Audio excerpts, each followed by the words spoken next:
మిత్రులారా అందరికీ good morning. నిన్న ఉగాది సంబరాలు అందరూ మంచి వాతావరణంలో పండుగ వాతావరణంలో జరుపుకున్నారు. నిన్న రవీంద్ర భారతిలో ముఖ్యమంత్రి చేతుల మీదుగా ఉగాది పండుగ అయింది. దాంట్లో అయ్యగారు అయితే ఒక గొప్ప మాట చెప్పిండు. పంచాంగం చూస్తూ ఎవ్వరు కూడా ఆదివారం సుక్క ముక్క బంద్ చేస్తే రాష్ట్రం బాగుపడుతుంది, అలా జీవితాలు బాగుపడతాయి అని ఒక గొప్ప మాట చెప్పిండు. ఆదివారం పూట సుక్క ముక్క ముట్టుకోవద్దట. మరి అయ్యగారు చెప్పిండు. అయ్యగారు చెప్పింది ఎంతమంది పాటిస్తారో చూడాలి. కానీ అయ్యగారు కనీసం వారంలో ఒక్కరోజన్నా బంద్ చేయమంటే బాగుండు. అది ఆదివారం అయ్యేసరికి జనాలు అయితే బాగానే ఇబ్బంది పడుతున్నారు. ఎందుకంటే ఏ ఇంటికి పోయినా ఆదివారం అయితే పండుగే. ఇంతకుముందుకు పండుగలు ఉన్నప్పుడే సుక్క ముక్క ఉండేది. ఏమన్నా పండుగ అయినప్పుడే కొత్త బట్టలు వేసుకునేది, ఇంత కళ్ళు తెచ్చుకునేది, ఇంత కొన్ని కోసుకునేది. కానీ ఇప్పుడు ఆదివారం వచ్చిందంటే పండుగే. పండుగకు తేడా తెలుస్తలేదు, ఆదివారానికి తేడా తెలుస్తలేదు. అట్లా అయిపోయినాయి పండుగలు. సో ఆదివారమే ఇట్లా బాగుపడుతున్నసరికి కొంచెం రాష్ట్ర ప్రజలంతా కొంచెం అయోమయంలోనే కొంత భయాందోళన ఉన్నారు. అట్లాగే ఈరోజు రంజాన్ పండుగ జరుపుకుంటున్న ముస్లిం సోదరులందరికీ రంజాన్ శుభాకాంక్షలు. మిత్రులారా మనం మార్నింగ్ న్యూస్లోకి వెళ్దాం. ముందుగా వెలుగు దినపత్రిక గ్రూప్ 1 టాపర్గా మహిళ, టాప్ 10లోనూ 6 వాళ్ళై. Group 1 services general ranking list release చేసింది. మొత్తం 12,622 మంది అభ్యర్థులు క్వాలిఫై అయ్యారు. ఈ మేరకు Telangana public service commission TGPSC తన అధికారిక వెబ్సైట్లో ర్యాంకుల వివరాలను ప్రకటించింది. పరీక్ష రాసిన వారిలో 59.86% మంది క్వాలిఫై అయ్యారు. మల్టీజోన్ 2కు చెందిన మహిళ అభ్యర్థి 550 మార్కులతో గ్రూప్ 1 టాపర్గా నిలిచారు. రాష్ట్రంలో ఖాళీగా ఉన్న 563 గ్రూప్ 1 పోస్టుల భర్తీకి నిరుడు అక్టోబర్ నెలాఖరులో మెయిన్స్ ఎగ్జామ్ జరిగినాయి. మొత్తం మీద అయితే గ్రూప్ 1 రిజల్ట్ బయట పెట్టేసినారు. 12,622 మంది క్వాలిఫై అయ్యారట. అందరికీ కంగ్రాట్స్. వారంలోపే మంత్రి విస్తరణ, AICC జాబితా రాగానే ముహూర్తం ఫిక్స్. అసెంబ్లీ సమావేశాల్లో పాస్ అయిన బిల్లులకు ఆమోదం తెలపాలని గవర్నర్ జిష్ణుదేవ్ వర్మను సీఎం రేవంత్ రెడ్డి కోరారు. వారంలోపే మంత్రి విస్తరణ ఉంటుందని, AICC జాబితా రాగానే ముహూర్తం ఫిక్స్ చేస్తామని ఆయనకు తెలియజేసినట్టు సమాచారం. రాజ్భవన్లో శనివారమే ఉగాది వేడుకలను గవర్నర్ నిర్వహించారు. ఈ కార్యక్రమానికి సీఎం రేవంత్ రెడ్డిని గవర్నర్ ప్రత్యేకంగా ఆహ్వానించారు. అయితే అదే రోజు సీఎం కొడంగల్ పర్యటనలో ఉండడంతో హాజరు కాలేదు. దీంతో ఆదివారం రవీంద్ర భారతిలో ప్రభుత్వ పంచాంగ శ్రవణ కార్యక్రమం ముగించుకొని సీఎం రేవంత్ నేరుగా రాజ్భవన్కు వెళ్లారు. గవర్నర్ రేవంత్ పరస్పరం తెలుగు నూతన సంవత్సరాది శుభాకాంక్షలు తెలుపుకున్నారు. ఇక ముహూర్తం అయితే ఫిక్స్ చేసిర్రు. ఏప్రిల్ 3 కట్ల ఆ ప్రమాణ స్వీకారం. కొత్త మంత్రుల ఇంకా ఎవరెవరు ప్రమాణ స్వీకారం చేస్తారు, ఏ శాఖకు ప్రమాణ స్వీకారం చేస్తారు. ఇక ఇదిట్లుంటే ఇంకో డౌటు, పాతోళ్ళని తీసేసి కొత్తలకు ఇస్తారని, ఒక ఇద్దరు మంత్రుల శాఖల నుంచి తొలగిస్తారని, ఇంకో ఇద్దరిని కొత్తగా తీసుకుంటారని ఇక వాళ్ళకు భయం. ఇప్పుడు మరి ఎవరెవరిని తొలగిస్తారు, ఎవరెవరిని కొత్తగా ఇస్తారు అని చెప్పేసి ఇక మనం ఇంకో 2-3 రోజులు అయితే తెలుసుకోవచ్చు. 334 మయన్మార్ భూకంపంలో అణుబాంబులంత శక్తి, 10 నిమిషాల్లోనే 15 సార్లు కంపించిన భూమి. వరుసగా 3వ రోజు ప్రకంపనలు. 1,700కు పెరిగిన మృతుల సంఖ్య, వేలాదిగా క్షతగాత్రులు. కొనసాగుతున్న సహాయక చర్యలు. థాయిలాండ్లో 17కు చేరిన మరణాలు. ఇక వాళ్ళ పరిస్థితి అయితే చెప్పోషం కాదు. అసలు ఒక భయంకరమైన వాతావరణం అక్కడ. ఎప్పుడు ఏమవుతుందో, ఇప్పుడు మనం ఈడున్నాం, మనం ఈడున్న భూమి రేపు ఇప్పుడు ఎట్లుంటుందో, ఏదొచ్చి మీద పడుతుందో, ఏడుండాలనో, ఏడ బతకాలనో, ఏం తినాలనో, చాలా భయంకరమైన పరిస్థితులు అక్కడ. మండుతున్న ఎండలు. 16 జిల్లాల్లో 41 డిగ్రీలకు పైగానే టెంపరేచర్లు. రాష్ట్రమంతా ఆరెంజ్ అలర్ట్. 2 రోజులు ఇదే పరిస్థితి. ఏప్రిల్ 2 నుంచి 4 రోజుల పాటు వర్షాలు. ఏప్రిల్ 2న ఎల్లో, 3న ఆరెంజ్ అలర్ట్. ఇక ఆరెంజ్ దాకా పోయింది. ఇక రాను రెడ్ అలర్ట్. ఆరెంజ్ దాకా పోయింది. రాష్ట్రంలో ఎండలు మండిపోతున్నాయి. టెంపరేచర్లు 41 డిగ్రీల మార్కును దాటేస్తున్నాయి. ఆదివారం 16 జిల్లాల్లో 41 డిగ్రీలకు పైగానే ఉష్ణోగ్రతలు నమోదయ్యాయి. అత్యధికంగా జగిత్యాల జిల్లా గోదూరులో 41.5 డిగ్రీల రికార్డ్ అయ్యింది. సాధారణం కంటే రికార్డు స్థాయిలో ఉష్ణోగ్రతలు నమోదవుతుండటంతో జాగ్రత్తగా ఉండాలని వాతావరణ శాఖ అధికారులు హెచ్చరిస్తున్నారు. అయితే వచ్చే 2 రోజుల పాటు ఎండలు ముదిరినా ఆ తర్వాత వరుసగా 4 రోజుల పాటు వర్షాలు పడే అవకాశం ఉందని తెలిపారు. ఏప్రిల్ 2న రాష్ట్ర వ్యాప్తంగా వర్షాలు కురుస్తాయని వెల్లడించాడు. కాగా భద్రాద్రి జిల్లా భద్రాచలం, కామారెడ్డి, ఎలుపుగొండ, కరీంనగర్ జిల్లా గట్టుదెండపల్లి, మంచిర్యాల, రాజన్న సిరిసిల్ల జిల్లాలో ఆదివారం 41.4 డిగ్రీల టెంపరేచర్లు నమోదయ్యాయి. ఇంకో ఈ 3 జిల్లాలలో 41.4 అంటే అది చెప్పలేదు. దగ్గర దగ్గర ఒక 4-5 వేల ప్రభుత్వం జిహెచ్ఎంసీలో చలివేంద్రాలు కూడా ఏర్పాటు చేసిరు. మిత్రులారా, ఎండలకైతే అసలుకే దొరకకుర్రి, ఈ వడగాల్పులకైతే ఇంకా అసలుకే దొరకకుర్రి. మొత్తం పీల్చి పిప్పి పెట్టి దావకాల్లో కూర్చుండబెడతాయి. కాబట్టి ఏమన్నా పని ఉంటేనే బయటికి వెళ్ళండి. ఇక ఇప్పుడే గిట్లున్నాయంటే రేపు వచ్చే నెలలు ఎట్లుంటాయో మీకు అర్థమయ్యే ఉంటుంది పరిస్థితి. ఏమైనా పని ఉంటేనే బయటికి రండి. ముఖ్యంగా పిల్లల్ని, ముసలోళ్ళని అయితే అసలుకే బయటికి తీసుకురాకుర్రి. వీలైనంత వరకు ఇంట్లోనే ఉంచేటట్టు చూడుర్రి, నీడ పట్టుకే ఉంచేటట్టు చూడుర్రి. ఏమైనా పని ఉంటేనే బయటికి రారి. నీళ్ళ బాటిల్ అయితే ఖచ్చితంగా క్యారీ చేయండి. నీళ్ళ బాటిల్ ఏంది బయటికి వెళ్ళకండి, టైంకు తినర్రి.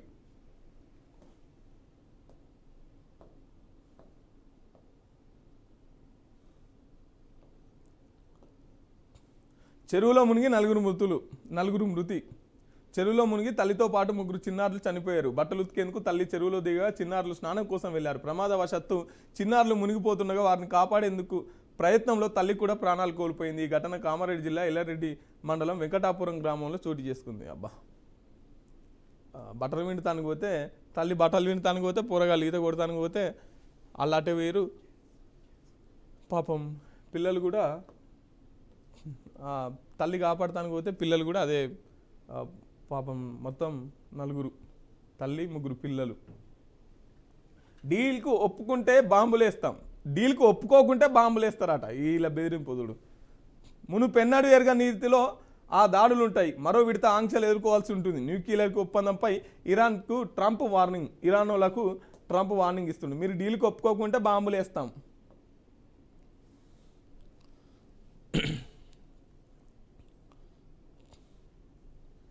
మట్టిలో కలిసిపోయే ప్లాస్టిక్. పుట్టగొడుగుల్లా చెరుకు పిప్పి వరిగడ్డి నుంచి తయారు చేస్తున్న ఐఐటి మద్రాస్.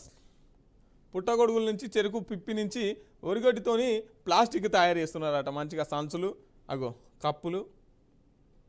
ఇక అది మట్టిలో కూడా కలిసిపోతుంది. పండ్ల షాపు నుంచి కొన్న పండ్లను అవే పండ్లతో తయారు చేసి క్యారీ బ్యాగులో తీసుకొస్తే ఎలా ఉంటుంది?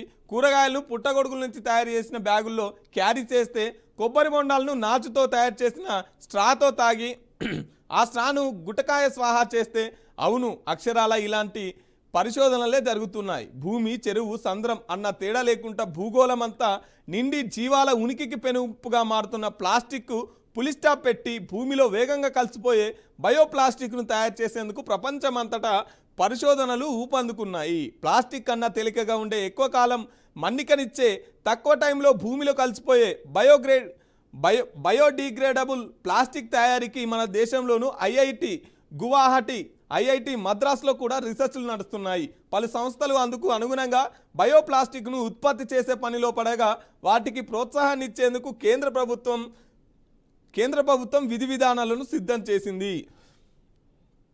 ప్లాస్టిక్తోని, పుట్టగొడుగులతోని, ఒరిగడ్డితోని ఇక మంచిగా కప్పులు, సంచులు, ఇక తినడానికి చెంచాలు, స్ట్రాలు, కొబ్బరి బొండలు తాగుతుంది కూడా స్ట్రాలు. ఇక వీటితో పెద్ద పరిశానం ఉండదు. ఎక్కడి ప్లాస్టిక్ ఏం ప్లాస్టిక్ 100 సంవత్సరాలు కానీ అది భూమిలో పెట్టిన అట్నే ఉంటుంది. ఏం చేసినా కూడా అట్నే. దాన్ని కాల్చిన ప్రకృతికి నష్టమే, భూమిలో వేసిన ప్రకృతికి నష్టమే, ఏం చేసినా ప్రకృతికి నష్టమే. ఇప్పుడు ప్లాస్టిక్ లేనిది కనీసం మనం ఏం చేయలేని, అడుగు తీసి అడుగు పెట్టలేనట్టు పరిస్థితి. ప్లాస్టిక్ లేనిది అసలు పనే కాదు, ఏ పని కాదు ప్లాస్టిక్ లేనిది. బీవైడీకి చందనవెల్లిలో 200 ఎకరాలు మెగా ప్లాంట్కు ల్యాండ్ కేటాయించిన సీతారాంపూర్కు చెరువులో ఇచ్చేందుకు సర్కార్ కసరత్తు. ఏటా 15,000 ఎలక్ట్రిక్ కార్లను తయారు చేసేలా మెగాతో బీవైడీ అగ్రిమెంట్. కేంద్రం నుంచి అనుమతులు వచ్చేందుకు ఏడాది పట్టే అవకాశం. ఆ తర్వాత బీవైడీ ప్లాంట్కి ఏర్పాటుకు మరో 3 ఏళ్లు పడుతుందన్న అధికారిక వర్గాలు. 200 ఎకరాలు. సన్న బియ్యం స్కీమ్ పేదల కడుపు నింపేందుకే. ఇక నిన్న హుజూర్ నగర్లో ఆ సభ పెట్టి సన్నబియ్యం రేషన్ కార్డులలో సన్నబియ్యం పంచిరు. ఇది చారిత్రాత్మక పథకం, ఎన్ని కోట్ల ఖర్చైనా కొనసాగిస్తాం సీఎం రేవంత్. పేదలు ప్రతిరోజు కడుపు నిండా తినాలన్న గొప్ప లక్ష్యంతో సన్నబియ్యం పథకాన్ని తీసుకొచ్చామని సీఎం రేవంత్ రెడ్డి తెలిపారు. ఇకపై ఉగాది లాంటి పండుగ రోజుల్లోనే కాదు, ప్రతిరోజు శ్రీమంతులు తినే సన్నబియ్యాన్ని పేదలు తింటారని చెప్పారు. తండాలు మారుమూల గ్రామాల్లోనూ సన్నబియ్యం అందిస్తాం, రాష్ట్రంలోనూ అర్హులందరికీ పంపిణీ చేస్తాం, రేషన్ కార్డు లబ్ధిదారులందరికీ ఒక్కొక్కరికి 6 కిలోలు ఇస్తాం. పేదల సంక్షేమానికి కాంగ్రెస్ సర్కార్ కట్టుబడి ఉంటుంది. ఎన్ని కోట్ల ఖర్చైనా ఈ స్కీమ్ని కొనసాగిస్తాం. ఇది చరిత్రాత్మక పథకం, దీన్ని తీసేసే ధైర్యం ఏ ప్రభుత్వం చేయదని పేర్కొన్నారు. కేసీఆర్ వరి వేస్తే ఉరే అన్నాడు. గతంలో వరి వేస్తే ఉరేనని రైతులను కేసీఆర్ భయపెట్టారని సీఎం రేవంత్ రెడ్డి మండిపడ్డారు. 80,000 పుస్తకాలు చదివినోడు, మేధావి, తెలంగాణ గురించి అంతా తెలుసు అని చెప్పినోడు సన్నబియ్యం ఇయ్యలేదు. వరేస్తే ఉరేనని రైతులను భయపెట్టిండు, ఒడ్లు కొనబోమని హెచ్చరించిండు. కానీ ఎర్రవల్లిలో తన ఫామ్ హౌస్లో 100 ఎకరాల్లో ఒడ్లు పండించిండు. వాటిని క్వింటాలకు 4,500 చొప్పున అమ్ముకున్నాడు అని కేసీఆర్పై ఫైర్ అయ్యారు. నాడు ఒడ్లు పండిస్తే కొనేవాడే లేడని, ఇప్పుడు రైతులను పండించిన ప్రతి గింజను ప్రభుత్వం కొనుగోలు చేస్తుందని చెప్పారు. సన్నొడ్లు పండించిన రైతులకు క్వింటాలకు 500 రూపాయల బోనస్ కూడా ఇస్తున్నామని తెలిపారు. నల్గొండ జిల్లా రైతులకు అత్యధికంగా బోనస్ అందిందని పేర్కొన్నారు. ఇంకా వేరే జిల్లాకు పోయి ఉంటే వేరే జిల్లాలనే మీకు అత్యధికంగా అందిందని చెప్పేసి అలా కూడా మాట్లాడు. అయితే ఇది ఏంటంటే రేపు ఫస్ట్ తారీఖు నుంచి రేషన్ కార్డు మీద ఒక్కొక్కరికి 6 కిలోల చొప్పున సన్నబియ్యం అందించబోతుంది ప్రభుత్వం. సో చాలా గొప్ప పరిణామం, చాలా గొప్ప పని వాస్తవంగా. ఎందుకంటే ఇంతకుముందుకు రూపాయి కిలో బియ్యం కొని, ఇవి రూపాయి కిలో కొని తర్వాత 10 రూపాయల కిలో అమ్మేటోళ్ళు.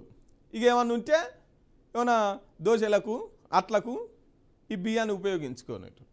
ఇంకొంతమంది డీలర్లు అయితే పొద్దుగాల రేషన్ షాపుల అన్లోడ్ చేస్తారు, మళ్ళీ నైట్ కాగానే వీటినే లోడ్ చేసి బయటికి పంపిస్తారు. ఇగో ఇట్లా నడిచేది దందా. ఇక దాంట్లో వచ్చే బియ్యం మురిగిపోయినాయి, పురుగులు పడ్డాయి, దొడ్డు బియ్యం, మెరుగల బియ్యం ఇట్లా వచ్చేటి. ఇక వీటిని కూడా కొంతమంది సన్న బియ్యం తింటోళ్ళు, కొంతమంది పొలాలలో కానీ కొంతమంది కొంచెం డబ్బున్నోళ్ళు వీటిని మళ్ళీ వీటినే రూపాయి కిలో బియ్యం కొని 10 రూపాయలకు అమ్మేటోళ్ళు. ఎందుకంటే కొనకపోతే రేషన్ కార్డు కట్ అవుతుంది కదా, 3 నెలలు తీసుకోకపోతే రేషన్ కార్డు కట్ అవుతుంది అని చెప్పేసి వీటినే రూపాయి కొని 10 రూపాయలకు అమ్మేటోళ్ళు. మళ్ళీ ఇప్పుడు వచ్చే సన్న బియ్యం రూపాయి కొని 40 రూపాయలకు అమ్మకుండా చూడాలి. ఫస్ట్ చేయాల్సింది ఏంది, రూపాయి కొని 40 రూపాయలకు అమ్మకుండా ఫస్ట్ ఇక్కడ బ్రేక్ చేయాలి. తర్వాత రేషన్ షాప్ డీలర్లు చాలా మంది పొద్దుగాల అన్లోడ్ చేస్తారు, నైట్ లోడ్ చేస్తారు. ఇగో ఈ దందాన్ని కూడా ఆపాలి. ఇంకోటి చేయవలసింది ఏంటంటే 6 కిలోల బియ్యం, మనిషికి 6 కిలోల బియ్యం గట్టి కొడితే వారం రోజులు కూడా రావు, వారం రోజులు కూడా తినలేరు. మళ్ళీ బయటికి పోయి ఇప్పుడు 55, 60, 70 రూపాయల కిలో ఉంది. 70 రూపాయల కిలో బియ్యం అయింది. ఇప్పుడు వారం రోజులు తింటే సరిపోతుందా? మిగతా ఇంకా 2-3 వారాలు ఏం తినాలి? కాబట్టి ఈ బియ్యాన్ని కూడా పెంచాలి, దీని క్వాంటిటీని పెంచాలి. ఇక మొత్తం మీద అయితే సన్న బియ్యం పేదలకు అందబోతున్నాయి అన్నట్టు. సిటీ మోత్కెక్కుతున్నది. హైదరాబాద్ సిటీలో సౌండ్ పొల్యూషన్ పెరిగిపోతుందని international institute of information technology Hyderabad స్టడీలో వెల్లడైంది. మధ్యాహ్నం 3:30 నుంచి రాత్రి 8 గంటల మధ్య సౌండ్ పొల్యూషన్ 110 డెసిబుల్స్ వరకు పెరుగుతున్నట్టు గుర్తించారు. 110 డెసిబుల్స్ పెరుగుతుందట 3:30 నుంచి 8 గంటల మధ్యలో. ఎక్కడిది మొత్తం రోడ్లు మొత్తం ఎంత రోడ్లు పెద్ద చేసినా, ఎన్ని బ్రిడ్జిలు కట్టినా, ఇంకేం చేసినా కూడా, మెట్రో రైళ్ళు వచ్చినా కూడా ట్రాఫిక్ అయితే తగ్గుతలేదు. మెట్రో రైలు రాకముందుకు గిట్నే ట్రాఫిక్ ఉండే, బ్రిడ్జిలు ఇన్నిగానో లేకముందుకు ఇట్నే ట్రాఫిక్ ఉండే, రోడ్లు చిన్నగా ఉన్నప్పుడు ఇట్నే ట్రాఫిక్ ఉండే, ఇప్పుడు కూడా అట్నే ట్రాఫిక్ ఉంటుంది. ఇక మరి ఊళ్ళలో పని దొరకలేదు, పట్నం వస్తున్నారు, ఏదో పని చేసుకొని బతకాలి కదా. ఒడిశాలో పట్టాలు తప్పిన కామాఖ్య ఎక్స్ప్రెస్. ఒడిశాలోని కటక్ జిల్లాలో బెంగళూరు కామాఖ్య ఏసీ ఎక్స్ప్రెస్ పట్టాలు తప్పింది. ఆదివారం ఉదయం 11:54 జరిగిన ఈ ప్రమాదంలో ఒకరు చనిపోగా 7 తీవ్రంగా గాయపడ్డారు. పట్టాలు తప్పింది ఆటో రైలు. ఢిల్లీ చేతిలో వదిలిన హైదరాబాద్ హిట్టర్లంతా తేలిపోవడంతో సన్ రైజర్ హైదరాబాద్ ఆదివారంలో వైజాగ్లో జరిగిన ఐపీఎల్ మ్యాచ్లో 7 వికెట్ల తేడాతో ఢిల్లీ క్యాపిటల్ చేతిలో చిత్తయింది. మిత్రులారా, ఇది వెలుగుదిన పత్రిక. ఒకసారి ఆంధ్రజ్యోతి పత్రికను చూసుకుందాం. మయన్మార్ భూకంపం 334 అణుబాంబులతో సమానం, ఆ స్థాయిలో విధ్వంసం. జియాలజిస్ట్ ఫినిక్స్ భారత యురేషియన్ ఫలకాల ఢీ, రాబోయే రోజుల్లోనూ ప్రకంపనలు. మయన్మార్లో 3000కు చేరిన మరణాలు. ఆదివారం మరోమారు భూకంపం. మారుతున్న భూకంప జోన్లు మరో 2 నెలల్లో ఖరారు. ప్రస్తుతం ఉన్న 5 జోన్లకు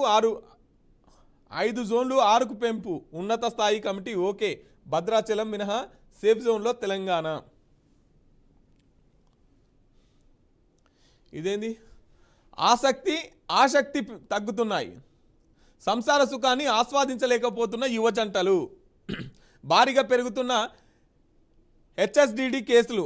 జీవనశైలి, అనారోగ్య, మానసిక సమస్యలే కారణం. కొత్తగా పెళ్ళైన వారిలోనూ చాలామంది నెలకు 1-2 సార్లు శృంగారంలో పాల్గొంటున్నారు. కోరికలు తగ్గుతున్నాయంటే గుండె జబ్బులకు సంకేతం. ఏడాది ముందు నుంచి అంగస్తంభన సమస్యలు. భవిష్యత్తు బాగుండాలి, ఎలాంటి కష్టాలు లేకుండా ఆనంద గడపాలి అని నేటి తరం ఆలోచన ఇది. అందుకోసం రేయింబవళ్ళు కష్టపడుతున్నారు. భార్యాభర్తలు ఇద్దరు కొలువు చేస్తున్నారు. తమకు దేనికి కొదువ లేదన్న భ్రమణంలో బతికేస్తున్నారు. లక్షల్లో జీతాలు, కార్లు, బంగళాలు, విలాసవంతమైన జీవితాలు. ఇప్పుడు కష్టపడితే రేపు సుఖపడొచ్చన్న భావనతో అలుపెరగకుండా శ్రమిస్తున్న జంటలు సహా వృత్తిగతంగా ఉన్నత శిఖరాలకు చేరుకోవాలని నిరంతరం. పెళ్ళైన కొత్తలో ఎక్కువసార్లు శృంగారం పాల్గొన్న ఆ తర్వాత అది కాస్త తగ్గడం సాధారణం. కానీ పెళ్ళైన కొత్తలోనే ఈ ఇబ్బందులు ఉంటున్నాయంటే మానసిక కారణాలే అధికంగా ఉంటాయని పని ఒత్తిడి, శారీరక మానసిక అలసటతో పాటు ఐటీ ఉద్యోగులు, అమెరికా, యూరోపియాలోనూ పనిచేయడం వల్ల లైంగిక సమస్యలు ఎదుర్కొంటున్నారు. మరీ ముఖ్యంగా డబుల్ ఇన్కమ్ కుటుంబాల్లో ఇద్దరికి వేరువేరు పని వేళలు కూడా సమస్యగా మారింది.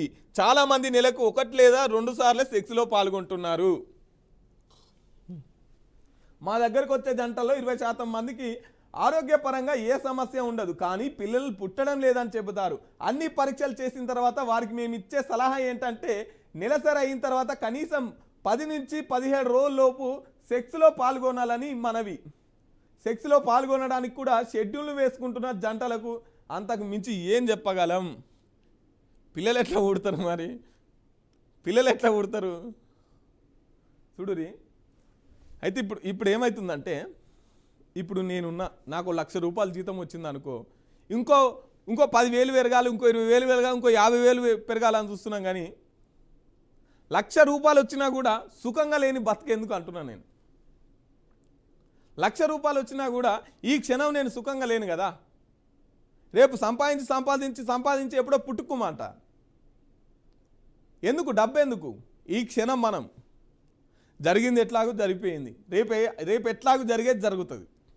కానీ ఈ క్షణం, ఈ అట్మాస్ఫియర్, ఈ వేదికను మనం ఎట్లా వినియోగించుకుంటున్నాం అనేది ముఖ్యం కదా. ఉన్న దాంట్లో సుఖంగా ఉండాలిగా. ₹1,00,000 సంపాదించి నీకు నెలలకు 50,000 వెనకేసుకునే బదులు 10,000 వెనకేసుకొని, 10,000 వెనకేసుకోకపోయినా కూడా నెలంతా హ్యాపీగా ఉండి ఇంపార్టెంట్ కదా. నెలకు 60,000 వెనకేయాలని చెప్పేసి 24 గంటలు పని చేసుకుంటూ పోతే మరి నువ్వు ఎందుకున్నట్టు? నువ్వు మిషన్ కాదు కదా. ఇప్పుడు భర్తకేమో పొద్దుగాల డ్యూటీ ఉంటుంది, భార్యకేమో నైట్ డ్యూటీ ఉంటుంది. నైట్ భర్తకు డ్యూటీ ఉంటే భార్యకు పొద్దుగాల డ్యూటీ ఉంటుంది. ఎక్కడిది? ఓదికేమో సర్కారు పిల్లల్ని కనుర్రి, 3 కంటే ఎక్కువ కనుర్రి, 2 కంటే ఎక్కువ కనుర్రి అని. ఇంతకుముందుకేమో 1 ముద్దు, 2 ముద్దు, 3ోది వద్దన్నారు. ఇప్పుడే 3 కంటే ఎక్కువ కనుర్రు అని చెప్పేసి సర్కారు వాళ్ళు పిల్లలు కనుమని చెప్తారు. యాడంగా అవుతుంది. ఇప్పుడు ఎట్లా ఆలోచిస్తున్నా అంటే, పెళ్ళికి కూడా నేను సెటిల్ అవ్వాలి. ఫస్ట్ సెటిల్ అవ్వాలి. సెటిల్ అయ్యేసరికి 30-35 ఏళ్ళు పడుతుంది. ఇంకేముంటుంది ఆడ? 35 ఏళ్ళు అయిన తర్వాత నేనేమంటున్నా, ఏదేమన్నా కానీ అయ్యేది కానీ కాకపోయేది. ఫస్ట్ మనిషిగా పుట్టినాం, మళ్ళా పుట్టాం. ఏ ఏజ్లు జరిగేది ఆ ఏజ్లు జరగాలంటారు అందుకే పెద్దలు. సో మిషన్ లెక్క మిషన్కి మనకు తేడా ఏముంటుంది చెప్పు. ఇక పిల్లలు పుడతలేరు అంటే ఏం చెల్లి పుడతారు?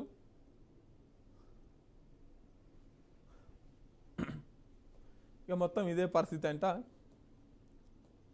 పేదలకి ఇక పండుగే, 3 కోట్ల మందికి ఉచితంగా సన్నబియ్యం, చరిత్రలో శిలాశాసనంగా నిలిచిపోయే పథకం.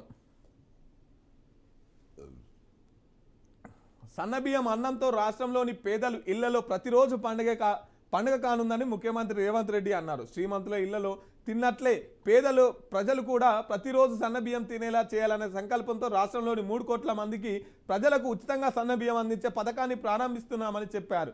రాష్ట్ర ప్రభుత్వం పేదలకు రేషన్ కార్డులపై సన్నబియ్యం అందించే ఈ పథకాన్ని ఉగాది రోజున ఆదివారం సాయంత్రం సూర్యాపేట జిల్లా హుజూర్నగర్లోని సీఎం ప్రారంభించారు. పౌర సరఫరాల శాఖ మంత్రి ఉత్తమ్ కుమార్ రెడ్డి ఆధ్వర్యంలో నిర్వహించిన సభా వేదిక నుంచి హుజూర్నగర్ నియోజకవర్గానికి చెందిన 10 మంది లబ్ధిదారులకు సన్నబియ్యం సంచులు అందజేసిరు. నిన్ననే 10 మంది దాకా ఇచ్చిర్రు. ఏప్రిల్ 2 లేదా 3 ముహూర్తం. మంత్రి విస్తరణపై గవర్నర్కు సీఎం సమాచారం. ఉగాది సందర్భంగా జిష్ణుదేవ్తో సీఎం మర్యాదపూర్వక భేటీ. ఎస్సీ వర్గీకరణ, బీసీ బిల్లులపైన ఇరువురి మధ్య చర్చ. 3 పిల్లలు, సవితి తల్లి మృత్యువాత.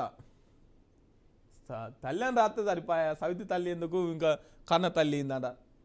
పిల్లల కోసం ప్రాణాలు ఇచ్చినాక పిల్లలు కావాలని మళ్ళీ ఇక ఈ సవితి తల్లి ఆట ఇప్పుడు అందరికి తెలవాలనా?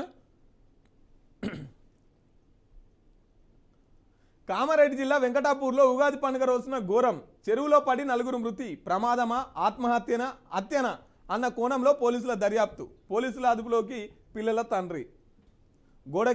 గోడకేసి కొట్టి చిన్నారి హత్య. కాలుతున్న పెనంపై కూర్చోబెట్టి మరో బిడ్డకు నరకం. సవితి అబ్బా. గుంటూరు జిల్లా గొల్లపల్లెంలో దారుణం. పోలీసులకు సమాచారం ఇచ్చిన ఇరుగు పొరుగు వారు దంపతులపై కేసు. ఏం మనసులు ఉన్నారు వాళ్ళు. శ్రవణ్ రావు అరెస్ట్ తప్పదా? పోలీసుల విచారణకు సహకరించని ఫోన్ ట్యాపింగ్ నిందితుడు. పెద్దల పేర్లు బయట పెట్టని వైనం. విచారణ పరిణామాలు సుప్రీంకోర్టుకు తెలపనున్న ప్రభుత్వం. శ్రవణ్ రావుకు మధ్యంతర రక్షణ తొలగించాలని కోరే అవకాశం.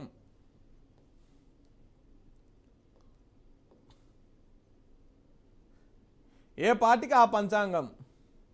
సీఎం రేవంత్ ప్రజలు మెచ్చేలా పాలిస్తూ విపరీతమైన నరఘోష ఎదుర్కొంటారు. రాష్ట్రంలో రియల్ ఎస్టేట్ రంగం పరుగులు పెట్టబోతుంది. అబ్బే, సీఎంకు పదవి గండాలు ఉన్నాయి. కేసీఆర్ ఈ ఏడాది సీఎం అవుతారు. రియల్ ఎస్టేట్లో పెట్టుబడి అంతే.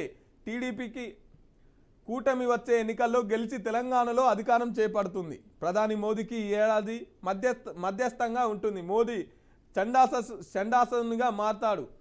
ప్రపంచానికి దిశానిర్దేశం చేస్తారు. ఉగాది సందర్భంగా ప్రభుత్వం రాజకీయ పార్టీలు నిర్వహించిన పంచాంగ పఠన కార్యక్రమంలో పండితులు చెప్పిన మాటలు ఇవి. ఈ కార్యక్రమాలపై ఎన్ని విమర్శలు వస్తున్నా ఎన్నికల చాలా సమయం ఉందని తెలిసిన ఏ ఎండక గొడవ అన్నట్టు ఏ పార్టీ కార్యక్రమంలో కూర్చుంటే ఆ పార్టీకి అనుకూలంగా పంచాంగం చెప్పడం ఆనవాయితీగా మారింది. ఈ తీరుమారు ఉగాదికైనా మారుతుందో లేదో. నిన్న పంచాంగం బీఆర్ఎస్ భవన్లో బీఆర్ఎస్ పార్టీ వాళ్ళు పంచాంగం పెట్టిరు. ఈడ వీళ్ళు పెట్టిరు. ఎవరు? కాంగ్రెస్ వాళ్ళ పంచాంగం చూస్తూ రేవంత్ రెడ్డి పాలన అద్భుతం అని చెప్పేసి అయ్యగారు కాంగ్రెస్ వాళ్ళ పాలన గురించి చెప్తాడు. ఆడ మళ్ళీ బీఆర్ఎస్ పార్టీల పంచాంగం చూస్తేమో వచ్చేసారే కేసీఆర్ మళ్ళొకసారి ముఖ్యమంత్రి అవుతారని చెప్పేసి పంచాంగం చూస్తారు. మరి ఈ 2 పంచాంగంలో ఏ పంచాంగం కరెక్టు? ఎవరి పంచాంగాన్ని నమ్మాలి? ఈ జాతకాలు కూడా, ఈ పంచాంగాలు కూడా పార్టీలను చూస్తూ మొఖాలు చూసి బొట్టు పెడుతుంటే ఇంకెవరిని నమ్ముతాం? ఉన్నది ఉన్నట్టు చెప్పాలి కదా. ఏ ఎండకు ఆ గొడుగు పట్టుడు అన్నట్టు ఇట్లా తయారైంది. మరి వచ్చేసారే ముఖ్యమంత్రి అవుతాడట కేసీఆర్, చూడాలి. ఇంకా 4 ఏళ్ళ కానీ ఎలక్షన్లు రావు. మరి వచ్చేసారి ముఖ్యమంత్రి ఎట్లా అవుతాడు? ఇది ఎట్లా కరెక్ట్ పంచాంగం? వీళ్ళు కూడా అబద్ధాలు చెప్తే ఇక ఎట్లా చెప్పురి? పురుషులకు 59, మహిళలకు 41. గ్రూప్ 1 జనరల్ ర్యాంకింగ్ ఫలితాలు విడుదలయ్యాయి. తెలంగాణ రాష్ట్ర పబ్లిక్ సర్వీస్ కమిషన్ ఆదివారం విడుదల చేసిన ఫలితాల్లో మల్టీ జోన్ 2కు చెందిన ఓసీ అభ్యర్థి కొమ్మిరెడ్డి లక్ష్మీ దీపిక రాష్ట్ర స్థాయిలో మొదటి స్థానంలో నిలిచారు. ఆమెకు 900కి గాను 550 మార్కులు వచ్చాయి. మల్టీ జోన్ 2కు చెందిన బీసీఏ అభ్యర్థి దాది వెంకటరమణ 2వ ర్యాంక్ సాధించారు. ఇతనికి 900కి గాను 535.5 మార్కులు వచ్చాయి. ఇక తెలంగాణలోనే ఇతరులను మల్టీ జోన్ 9కి చేర్చారు. ఈ జోన్ పరిధిలో ఓసీ పురుషుడు జనరల్ ర్యాంకింగ్ 535.5 మార్కులతో 3వ స్థానంలో ఉన్నాడు. మల్టీ జోన్ 1లో ఓసీ మహిళకు మొత్తం మీద అయితే నిన్న గ్రూప్ 1 ఫలితాలు విడుదలైనాయి. టీజీపీఎస్సి వాళ్ళ వెబ్సైట్లో పెట్టినారు. మొత్తం ఆ గ్రూప్ సంబంధించిన దానికి సంబంధించిన రిజల్ట్ ఎవరికి ఎంత మార్కులు వచ్చినాయి ఏంది అనేది మొత్తం బయట పెట్టినారు.